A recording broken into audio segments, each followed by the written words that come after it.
impactante. Ministra, bienvenida. ¿Cómo le va? Buenas noches, Pablo. Gusto tenerla. Gusto. Igualmente. Gracias por venir. Estos casos así, lo hablábamos con la ministra Bullrich en su momento. El gobierno, el Ministerio de Seguridad, monitorea con las fuerzas de seguridad este tipo de acciones para ver si se relacionan con elementos aislados o pueden conformar parte de alguna organización. Sí, básicamente, Pablo, en casos como estos, bueno, en primer lugar, siempre se reciben a través de la línea 134, suele haber amenazas. Sí. Esas amenazas se judicializan, es Policía Federal quien encamina la investigación y generalmente estas investigaciones terminan con, como en este caso, estas detenciones, ya sean amenazas hacia la comunidad judía en general, hacia una persona en particular o hacia la investidura del señor presidente, como ya nos ha pasado en otras oportunidades y se ha logrado identificar al agresor. O sea, el mensaje es claro, no es gratis. Hay gente que cree que amenazar de estas formas verbales o por las redes ahora, digamos, es gratis, es inocuo. Tiene consecuencias, Pablo. Okay. Eso es lo que tiene que entender la gente. Que no es decir porque sí en el medio o con el mecanismo o el instrumento que sea. Okay. Amenazar es un delito, tiene consecuencias y tenemos todas las instancias de investigación para poder detectar de dónde provienen, qué fundamento, qué finalidad y, como decimos siempre, el que las hace las paga. Y no es violar la libertad de expresión. Pero por favor, no, eso es una amenaza, una amenaza. Exactamente. Hablando de expresiones y de amenazas, ¿no? Yo recién veía lo del presidente Petro. Y más allá que además es una cuestión de seguridad, usted tiene mucha experiencia, tengo entendido, en Colombia, en México, ha trabajado mucho lo que ha sido el narcotráfico, las víctimas del narcotráfico, los grupos de narcotraficantes. En eso tiene una experiencia que no sé si muchos otros funcionarios lo tienen en la Argentina. Es que arranqué hace muchos años, Pablo, en el 95. En el 95 me fui de Córdoba. Sí. Se le ha borrado la tonada, le aclaro. Sí, sí, pero a vos también. Más que a mí. Y en ese momento, 19 años en Colombia, en una época muy durísima, particular, claro. Desde el 95, tenemos en cuenta, mira, Pablo Escobar había sido batido en el 93, o sea que eran los primeros momentos de los coletazos del fin del cartel de Medellín. ¿Sí? Al poquito tiempo, el cartel de Cali, época de Samper, proceso 8000, sí. El narcoescándalo de verdad en la época de Samper. Me tocó vivir todo el 95-96. ¿Y allí qué hacía usted? Yo cuando me fui, en el año 95, me fui becada por el Instituto de Estudios Sociales de La Haya a estudiar en la Universidad de los Andes, a hacer una maestría. En principio me iba por 2 años, me quedé 19. Siempre trabajando en Colombia. Arranqué a trabajar en seguridad siendo estudiante de maestría, porque me daban esa posibilidad. Y toda la vida dedicada a la seguridad. Siempre en América Latina, siempre en la región. ¿Cómo podríamos...? Porque hoy la verdad están pasando cosas que a veces con digamos, nuestro ombliguismo y nuestros pequeños detalles de la política local, a veces creo que no terminamos de percibir lo que pasa a nivel regional. No hay antecedentes de que el gobierno de un país sea declarado como la cabeza de un grupo narcoterrorista como está pasando con Venezuela. Estados Unidos está diciendo, Maduro y toda la cúpula del gobierno de Venezuela es un cártel narcoterrorista. Sí. El caso de Venezuela es, creo que, de los más duros, de los más críticos en América Latina. Y acá yo hago siempre una reflexión, porque muchas veces se habla, se dice, se opina sobre las políticas de drogas en estos últimos 20 o 30 años. Y yo acá tengo una certeza, porque podemos tener distintas posiciones frente a lo que se hizo, si se hizo poco o mucho, pero yo te aseguro, Pablo, que si no se hubiera hecho lo que se hizo hasta el momento, habría más de un narcoestado en América Latina, ¿sí? De eso estoy segura. Cuando dice de lo que habría se hizo... más de una Venezuela en América Latina. De lo que se hizo, ¿qué se hizo? básicamente, pongo el caso de Colombia, Sí. con la política antidrogas, con un proceso de transformación policial, con un proceso que es difícil de sostener en el tiempo, que es difícil de sostener en el tiempo. Porque el narco le penetra, el narco le penetra las estructuras, estructuras policiales, judiciales, empresariales, totalmente, políticas. pero además, en estos 30 años en los que la lógica del combate al narcotráfico, la gestión de la seguridad, también ha tenido sus subidas y bajadas. Precisamente, yo a veces digo, cooptación ideológica que hemos tenido frente a determinados temas. Entonces, en la región todos hemos sido víctimas de esa cooptación ideológica frente a términos como inteligencia, frente a términos como lucha contra las organizaciones criminales, frente incluso a la gestión de la seguridad. Entonces, esa cooptación ideológica es lo que ha impedido realmente sostener políticas de largo plazo. Nosotros lo hemos hablado hasta el cansancio durante muchísimos años.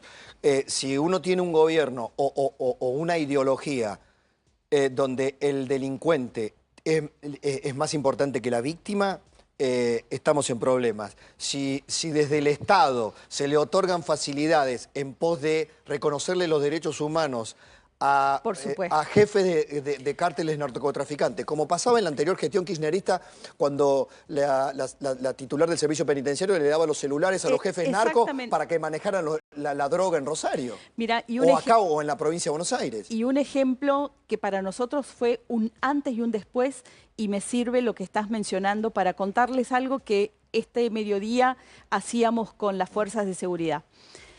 En el servicio penitenciario de Ezeiza, hoy al mediodía lo hemos publicado en redes, mostramos de qué manera trabajan los presos. ¿Ah, sí? Sí, lo pueden ver en las redes. ¿De qué manera trabajan los presos? Hemos potenciado con maquinaria de costura, bordadoras, etcétera, y hoy son los presos los que fabrican los uniformes para las fuerzas federales. Ni te cuento la reducción de costos. ¿Eso es nuevo? ¿Sí? Eso es... Está publicado hoy y sí no, mostré eso. Pero digo, la modalidad, o se hacía anteriormente. Lo veníamos haciendo, ya lo habíamos hecho incluso con algunos otros elementos. Hoy los uniformes de las fuerzas federales, hoy el que está detenido trabaja, punto. Y el que no trabaja no cobra. Pero simbólicamente es muy fuerte, Alejandra. Por supuesto que es fuerte el mensaje. Porque acá la política... Hay un sector de la política que hasta le tenía alergia a los uniformes, ¿se entiende, no? Sí. Hay algún sector de la política que veía un uniforme y le agarraba urticaria. La cooptación ideológica que te digo. Eso. Sí, esa es la cooptación ideológica. Entonces, a ver, ¿está el video? A ver, ¿lo ponemos? A ver, interesantísimo, a ver. Ahí va. Y la consigna, ocio cero. Estamos en el complejo 1 del Servicio Penitenciario Federal Ezeiza, en los talleres, donde los presos trabajan.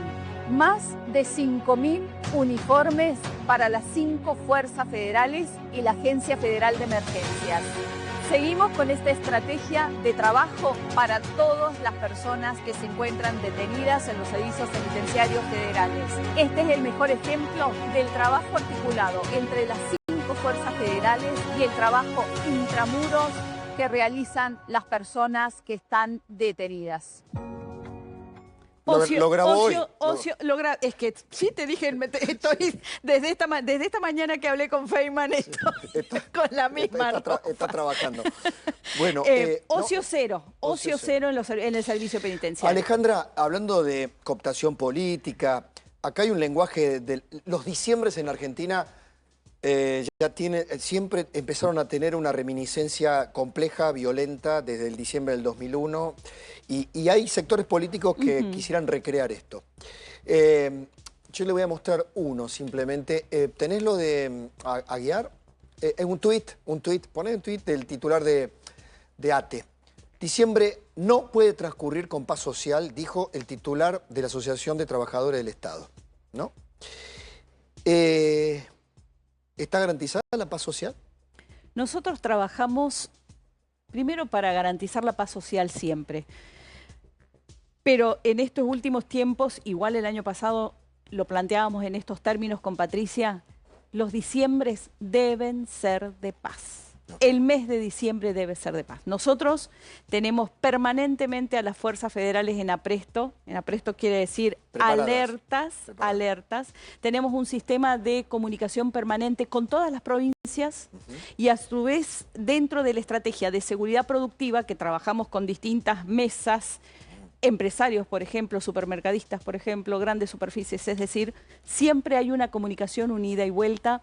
Hasta el momento no hemos identificado alertas significativas, estamos muy pendientes de dar respuestas y por supuesto ser siempre las fuerzas federales complementarias del trabajo y de esa primera acuda que tienen las policías provinciales en el primer llamado, la primera acuda a cualquier tipo de situación. Esta semana hubo manifestaciones y muchos decían, bueno, vamos a ver el debut de la nueva ministra de Seguridad, Alejandra Monteoliva, vamos a ver si se cumple o no se cumple el protocolo antipiquete, vamos a ver si es igual que Bullrich o no es igual que Bullrich.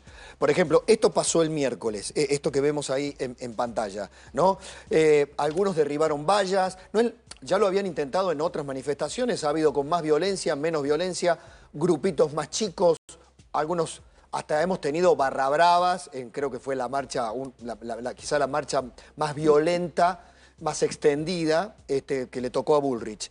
¿Cómo estamos en esa materia? Bueno, el día de ayer fue la movilización, marcha, fue un ejercicio tranquilo. Ayer sí. Se aplicó el protocolo, el protocolo se aplica siempre. Lo que varía son las modalidades de acuerdo a las circunstancias, a las variables que tenemos en cuenta. El protocolo no es que no se pueda hacer una marcha.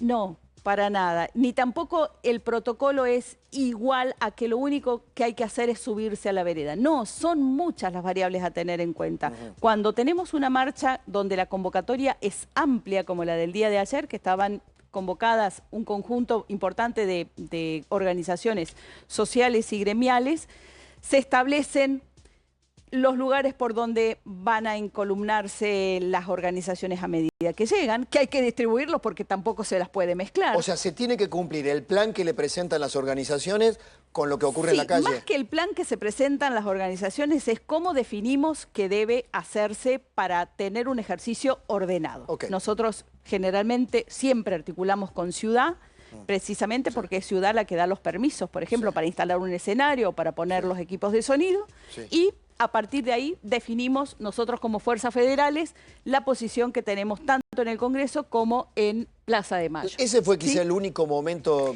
Ustedes estaban monitoreando permanentemente, ¿no? ¿Qué pasó ahí? Permanentemente. Bueno, ahí ves a Policía de Ciudad, es el 9 de julio y Avenida de Mayo, en el cruce. Siempre la cruzada de Avenida 9 de Julio se vuelve compleja porque había un grupito que intentaba, o algunos tenían intención de llegar al Congreso luego en la medida de la desconcentración. Finalmente no llegaron al Congreso. Siempre el tema de la concentración es de cuidado, es de mayor nivel de criticidad, porque la llegada es mucho más organizada, vienen en columnas, bajan todos de los micros, pero siempre cuando desconcentran se producen en algunos casos estos movimientos. Uno piensa que una de las cuestiones que valora una parte de la sociedad que, bueno, vota por el gobierno es el orden público. Por supuesto. ¿No? La Argentina era el ciudadano de a pie, el trabajador, el empresario, cualquiera, el profesional, demandaba previsibilidad en el orden público. ¿Eso está garantizado? ¿Ha llegado Siempre. para quedarse? El orden público no se negocia. El orden público no se negocia porque es la única manera que tenemos de ordenarnos, de trabajar, de circular. Es una de las políticas, es la política que más valora la ciudadanía y por supuesto es devolverle la circulación, la movilidad, en este caso a la ciudad de Buenos Aires, y lo que buscamos es que esto también se replique con esta intensidad en las ciudades del interior. Por supuesto sabemos que las escalas son distintas en cuanto a cantidad de gente que se congrega o el tipo de organizaciones, pero queremos que realmente esto impacte no solamente en la ciudad de Buenos Aires, sino que sea una política de Estado. Al principio, cierro con esta pregunta, al principio hablábamos de un narcoestado, hablábamos de por qué se evitó no tener más narcoestados.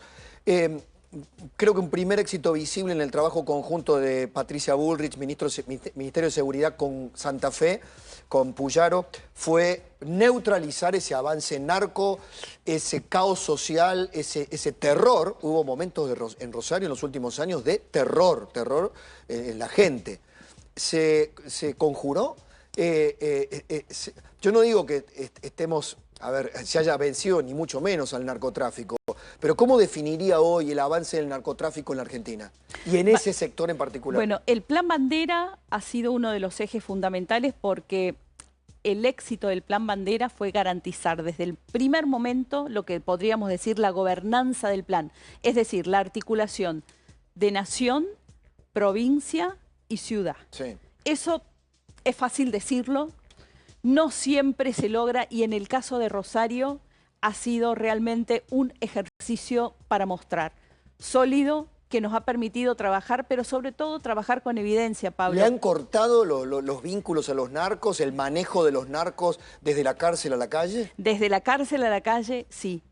Eso es muy importante porque nosotros en el Servicio Penitenciario Federal, en el sistema de alto riesgo, y es algo que venimos trabajando no solo con la provincia de Santa Fe, sino que estamos en ese proceso de tener tener el Servicio Penitenciario Federal los más peligrosos, los más difíciles, ¿sí? Y que las provincias queden con los servicios penitenciarios provinciales en otro rango de criminalidad.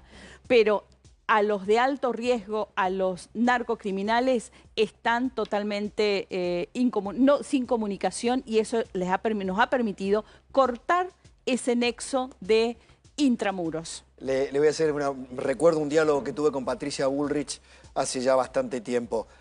La manera de combatir eficazmente al narcotráfico es cortarle el financiamiento. Eso excede al Ministerio de Seguridad. Por supuesto, ¿no? Pero podemos... UIF, ARCA, lavado de dinero, ¿no? Porque... Exactamente, porque el narcotráfico y las organizaciones criminales no es únicamente lo más visible, sino también lo que no se ve, lo que es menos tangible y tiene que ver con un conjunto de delitos complejos. Lavado de activos, delitos informáticos, el cibercrimen y un abanico delictivo que es muy importante, sobre todo porque las organizaciones criminales han mutado y han mutado en la región, ¿no? Entonces eso es un elemento fundamental a tener en cuenta. Muchas gracias por venir, gracias por este diálogo. No, gracias, Pablo. Éxito, siempre se lo digo a Bullrich, porque el éxito de un ministro de una ministra